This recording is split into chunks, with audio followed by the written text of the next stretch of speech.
नमस्कार, मैं हूं मेघा और आप देख रहे हैं श्री न्यूज।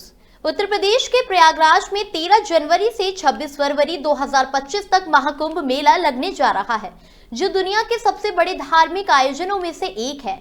आपको बता दें कि यह मेला 12 साल में एक बार लगता है और इस बार महाकुंभ 2025 को दिव्य और भव्य बनाने के लिए यूपी सरकार जुटी हुई है। नए साल और महाकुंभ 2025 को देखते हुए हमारी संवाददाता प्रज्ञा पांडे ने कैबिनेट मंत्री योगेंद्र उपाध्याय से खास बातचीत की। आइए देखते हैं पूरी खबर। वहीं हमारी संवाददाता प्रज्ञा पांडे ने राज्य मंत्री नरेंद्र कश्यप से भी खास बातचीत की। आइए डालते हैं एक नजर। नमस्कार, मैं प्रज्ञा पांडे और आप देख रहे हैं श्री न्यूज़। आज हमारे साथ मौजूद हैं कैबिनेट मंत्री योगेंद्र उपाध्याय। सर, जैसे कि कल नया साल है और महाकुंभ भी 13 तारीख से शुरू हो जाएगा, तो देश की जनता को आप क्या संदेश देना चाहते हैं?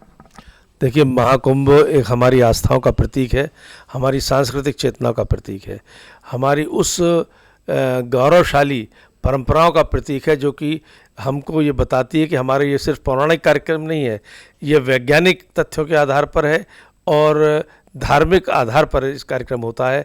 बिन बुलाए जहाँ पर एक विलक्षण ऐसा समागम है जहाँ बिन बुलाए करोड़ों की संख्या में लोग एकत्रित होते हैं। इस बार भी एक अंदाज़ है कि 45 करोड़ लोग आएंगे, इसमें देश विदेश से आएंगे और उनके पर्याप्त इंतज़ामात किए जा रहे हैं। ऐसे इंतज़ामात किए जा रहे हैं कि इससे पहले कभी नहीं हुए।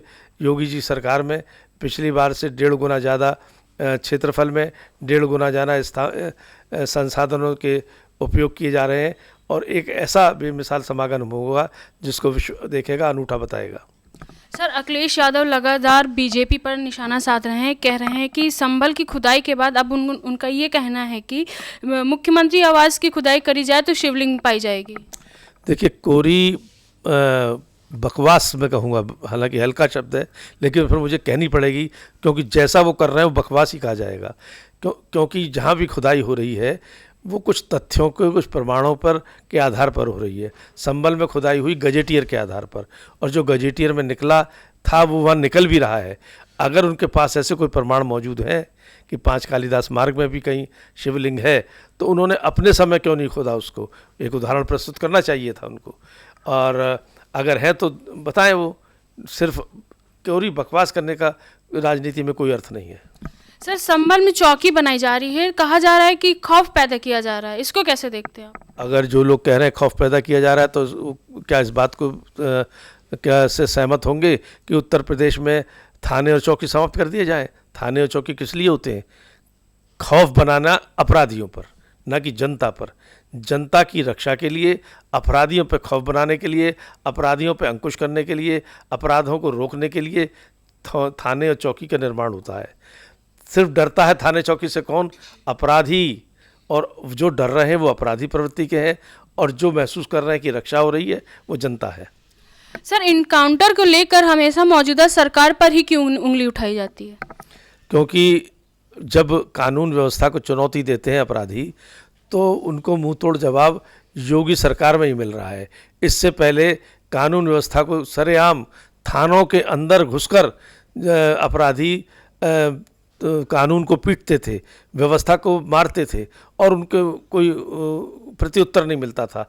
अब प्रत्युत्तर मिलने लगा है। जो अपराधियों को संरक्षित करते हैं और जो अतीक जैसे लोगों को लिए खड़े होते हैं, जो लोग मुख्तार अंसारी जैसे लोगों के लिए खड़े होते हैं, जो विकास दुबे के लिए जैसे लोगों के लिए खड़े होते हैं, वो ये जानते हैं कि जनता जान रही है उनको कि वो अपराध और अपराधियों को संरक्षित करते हैं।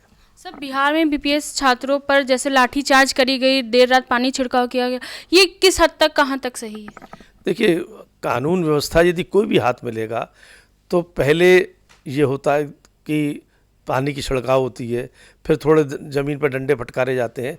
वही हुआ, कोई लाठीचार्ज नहीं हुआ है। उनको तितर बितर करने के लिए, उनको वापस भेजने के लिए हर चीज़ लोकतंत्र में अपनी बात कहने का अधिकार है, अभिव्यक्ति का अधिकार है, लेकिन हर एक का तरीका है।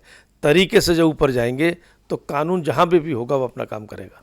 सर, जैसे कि आप उच्च शिक्षा मंत्री हैं, शिक्षा की हम बात करें तो पहले की शिक्षा और अब की शिक्षा में कितना सुधार आया है? पहले शिक्षा थी जब इस प्रदेश के हुक्मरान ये कह के वोट लेते थे कि नौजवानों को कि आप हमको वोट दीजिए, हम आपको नकल का अधिकार देंगे। कैसी विडंबना थी कि आने वाली नस्लों को कहाँ ले जाना चाह रहे थे वो लोग, और ले गए। वास्तव में बंटाढार हुआ शिक्षा का। उत्तर प्रदेश में जब से योगी सरकार आई, योगी 1 में ये सब चौबंद की गई व्यवस्था, और योगी 2 में आज उत्तर प्रदेश शिक्षा का हब बनता जा रहा है। मैं हायर एजुकेशन की बात लेके ही करूँ तो उत्तर प्रदेश में आज हिंदुस्तान की आज़ादी के 70 साल बाद भी उत्तर प्रदेश में 6 कमिश्नरियाँ ऐसी थीं जहाँ एक भी सरकारी विश्वविद्यालय नहीं था। पिछले 2.5 साल में 8 सरकारी विश्वविद्यालय, यानी अब हर कमिश्नरी विश्वविद्यालयों से युक्त हो गई। और इससे पहले एक भी विश्वविद्यालय नैक ग्रेडिंग में नहीं थे। आज नैक ग्रेडिंग शुरू हुई है तो 7 सरकारी विश्वविद्यालय A++ और 4 सरकारी विश्वविद्यालय A+ ग्रेड में आ चुके हैं। ऐसे ही निजी विश्वविद्यालय को देखेंगे हम तो 6 निजी विश्वविद्यालय A+ और 4 A ग्रेड को पा चुके हैं। B ग्रेड की तो मैं गिनता ही नहीं हूँ अभी। आज उत्तर प्रदेश में सर्वाधिक ग्रेडिंग प्राप्त विश्वविद्यालय हो चुके हैं, जबकि इससे पहले एक भी ग्रेडिंग प्राप्त विश्वविद्यालय नहीं था। उत्तर प्रदेश में जो विश्वविद्यालय थे पहले 500वें में भी एक भी नहीं था। आज पहले 100 विश्वविद्यालयों में उत्तर प्रदेश के 3 विश्वविद्यालय आ चुके हैं। एक 74वां नंबर है, एक 94वां है, एक 97वां है।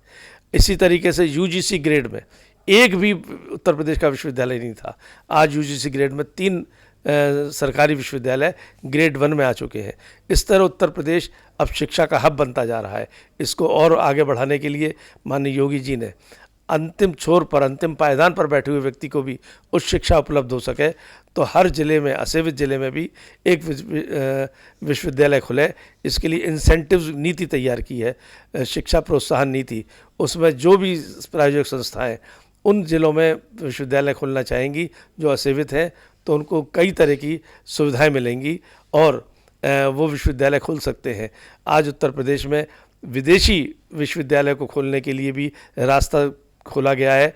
जिन विदेशी विश्वविद्यालयों को UGC मान्यता दे देगी उनको उत्तर प्रदेश में आमंत्रित किया जाएगा, क्योंकि उत्तर प्रदेश का छात्र, जो गरीब छात्र विदेशों में पढ़ने नहीं जा सकता था, अब उनके घर के दरवाजे पर वो विश्वविद्यालय खुलेंगे जिनके लिए वो विदेश जाने की इच्छा रखते थे। आज उनकी इच्छा पूर्ति होगी। धीरे धीरे उत्तर प्रदेश पूरे देश का उच्च शिक्षा का हब बनेगा। सर, जैसे कि नया साल है, शिक्षा को लेकर क्या कुछ आगे की नई नीतियां हैं? मैंने बताया ना आपको कि अभी दिसंबर में ही जो सदन में प्रस्ताव पारित हुए हैं वो आगामी योजनाओं के लिए ही हुए हैं कि एक तो विदेशी विश्वविद्यालयों के लिए मार्ग प्रशस्त हुआ है अब उत्तर प्रदेश में, जिससे कि यहाँ के गरीब छात्रों को, संसाधन विहीन छात्रों को वो एजुकेशन मिलेगी जो विश्व की सर्वोच्च और सर्वोत्तम एजुकेशन है। इसी तरीके से जो जिले जहाँ विश्वविद्यालय नहीं है वहाँ विश्वविद्यालय खुलेंगे। 71 महाविद्यालय जो सरकार ने बनाए हैं, सरकार उनका संचालन करेगी। ये भी इस सदन में, पिछले सदन में निर्णय हुआ है। अब जब सरकार संचालन करेगी तो वो एक जनता के लिए उपलब्धता होगी। इस तरीके से उच्च शिक्षा नए साल में एक नए आयाम को छुएगी। सर, हमारे दर्शकों को नए साल पर कुछ शुभकामनाएं आपकी तरफ से। मैं यही शुभकामनाएं देना चाहता हूं कि एक रहें, नेक रहेंगे। एक रहेंगे तो सेफ रहेंगे, बटेंगे नहीं तो कटेंगे नहीं। ये रही हमारी कुछ खास बातचीत। आज हमारे साथ मौजूद हैं राज्य मंत्री नरेंद्र कश्यप। सर, जैसा कि नया साल कल आने वाला है और महाकुंभ की भी शुरुआत हो चुकी है, तो आप हमारे देश की जनता को क्या संदेश देना चाहते हैं? उत्तर प्रदेश के माननीय मुख्यमंत्री जी के अथक प्रयास से प्रयागराज में ऐतिहासिक महाकुंभ का आयोजन 13 जनवरी से 26 फरवरी के बीच होने वाला है। इस बार प्रयागराज के महाकुंभ में लगभग 40 करोड़ से भी ज़्यादा श्रद्धालुओं की आने की संभावना है। सरकार के सभी मंत्रीगणों ने माननीय मुख्यमंत्री जी की लीडरशिप में देश भर की सरकारों के प्रमुख और राज्यपाल गणों को भी आमंत्रित किया है। हमें उम्मीद है कि आध्यात्मिक और सांस्कृतिक दृष्टि से प्रयागराज में होने वाला महाकुंभ बहुत ऐतिहासिक होगा और खुशी है इस बात की कि महाकुंभ के संदर्भ में मन की बात में देश के प्रधानमंत्री नरेंद्र मोदी जी ने भी प्रसन्नता जाहिर करते हुए देश की एकता को मजबूत करने का माध्यम महाकुंभ को बताया।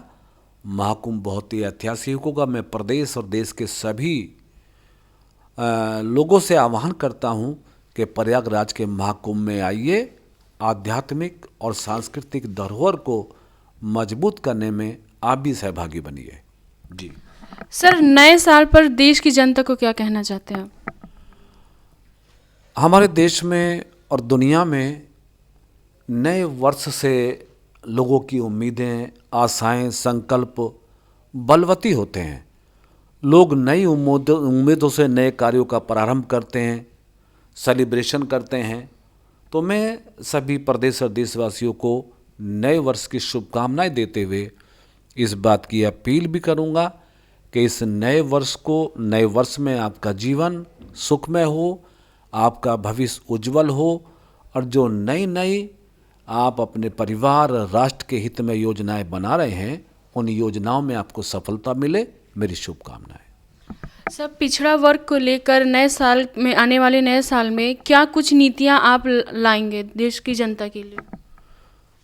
चूँकि माननीय मुख्यमंत्री जी के नेतृत्व में सभी विभाग सतत प्रक्रिया के माध्यम से विकास की योजनाओं को धरातल पर उतारने का प्रयास करते रहते हैं। नए वर्ष में हम संकल्पित होकर अपने दोनों विभागों के माध्यम से संचालित होने वाली योजनाओं को धरातल पर निष्पक्ष रूप से उतारने का तेजी के साथ प्रयास करेंगे। हमारी कोशिश होगी कि उत्तर प्रदेश में सभी पात्र छात्र छात्राओं को जो हमारे विभाग के माध्यम से छात्रवृत्ति और शुल्क प्रतिपूर्ति पाने के अधिकारी हैं, उन सबको हम शुल्क प्रतिपूर्ति और छात्रवृत्ति देने का काम करेंगे। इस नए वर्ष में जो ओबीसी समाज की गरीब बच्चियां हैं, जिनके परिवार की आय 1 लाख तक है, ऐसी सभी बच्चियों की शादी के अनुदान में हम प्रति परिवार 20,000 रुपये की मदद करके उन बच्चियों की शादी में सहयोग करेंगे।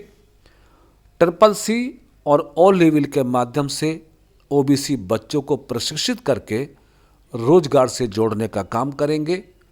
दिव्यांगजन सशक्तिकरण विभाग के माध्यम से हम प्रदेश के 11 लाख से ज़्यादा दिव्यांगजनों को पेंशन देकर उनके जीवन की यात्रा को सुगम बनाने का प्रयास करेंगे। हमारा संकल्प है आने वाले नए वर्ष के लिए कि हम अपने दोनों विभागों की योजनाओं के माध्यम से सभी लाभार्थियों को लाभान्वित करके उत्तर प्रदेश को सर्वोत्तम प्रदेश बनाने की दिशा में माननीय मुख्यमंत्री जी के संकल्प को पूरा करेंगे। तो जैसा कि आपने देखा कि मंत्री जी ने कहा कि आने वाले नए साल में बहुत सी योजनाएं हैं जो जनहित के लिए बहुत ही लाभदायक हैं। मैं प्रज्ञा पांडे, कैमरामैन मोनू के साथ श्री न्यूज़, लखनऊ।